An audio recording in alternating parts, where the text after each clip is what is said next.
Habang buhay yung tao, mahalin mo na. Pakita mo na lahat ng pagmamahal sa tatay mo, sa nanay mo. Pero pagdating na namatay na, hindi na nila mararamdaman yun eh. Wala ka nang magagawa saan na mararamdaman pa nila, maa-appreciate nila. Kaya ang sabi sa 6, wala na pala silang bahaging anuman sa anumang ginagawa sa ilalim ng araw. So wala na tayong magagawa para sa kanila. Ang kanilang alaala na wala na, yung pagtatanim nila, yung pag-ibig nila, yung kanilang pananaghili, wala na. Wala na silang anumang bahagi pa magpakailanman sa anumang bagay na nagawa sa ilalim ng araw. Nothing can be done to a dead man or to a dead person.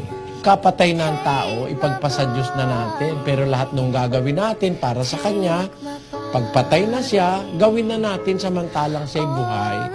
Kasi pag namatay na, hindi niya na maramdaman, hindi niya na alam, hindi naman niya ma-appreciate. Pagpatay na kasi ang tao, wala ka nang aalalahanin. Nasa kamay na ng Diyos ang pagpapasya sa Kanya eh.